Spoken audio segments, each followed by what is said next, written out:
विश्व के कोने कोने में यूट्यूब के माध्यम से हमसे गुरु मंत्र लेकर वैदिक परंपरा में आगे बढ़ने वाले मेरे प्रिय शिष्यों, सज्जनों, सन्नारियों, बुढ़ापे में हिसाब होता है। मनुष्य जीवन अनमोल है। मनुष्य पृथ्वी में अपने पूर्व जन्म के संचित कर्म लेके आता है और नए जन्म में सुख दुख पाता है और नए कर्म करता है। उसकी शक्ति भगवान ने उसे दी है।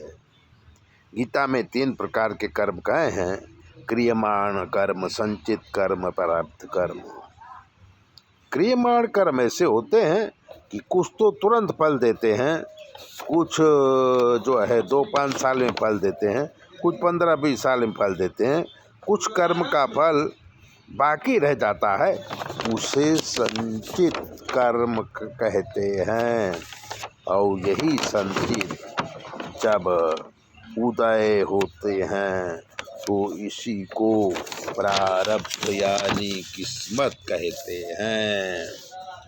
तो लड़कपन से लेके जवानी तक आदमी अच्छे या बुरे कर्म करता है और उसका फल भी पाता है। जैसे पढ़ा लिखा तो साहब बनता है, नहीं पढ़ा तो मजदूर बन जाता है।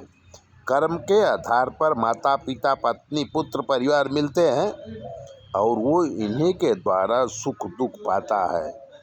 जो कर्म बाकी रहते हैं वो बुढ़ापे में भोगता है। अगर उसने माँ बाप को परेशान किया है तो उसके बच्चे उसे परेशान करते हैं। किसी को मारा पीटा है तो बुढ़ापे में परिवार के लोग उसे मारते पीटते हैं। अगर किसी का धन ले लिया है तो बुढ़ापे में पैसे के लिए तरसता है।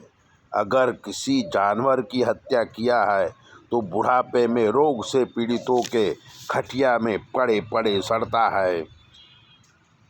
बेटे, बहू, पत्नी भी साथ नहीं देते। उसकी कमाई हुई दौलत उसके काम नहीं आती है, शरीर में साथ नहीं देता है और पाप कर्मों का फल भोगता रहता है। ऐसी बातों को जानने के लिए, अपनी ज्योतिष दिखाने के लिए चैनल को सब्सक्राइबर करिए, लाइक करिए। अगर आपके जीवन में कोई कष्ट है तो 9825200108 पर फ़ोन करिए। हमें सुनाई नहीं देता, हमारी बेटी फ़ोन उठाएगी और आपकी पूरी ज्योतिष हम देख देंगे। जो ग्रह खराब होंगे उसका निवारण भी कर देंगे। चैनल सब्सक्राइबर जरूर करें।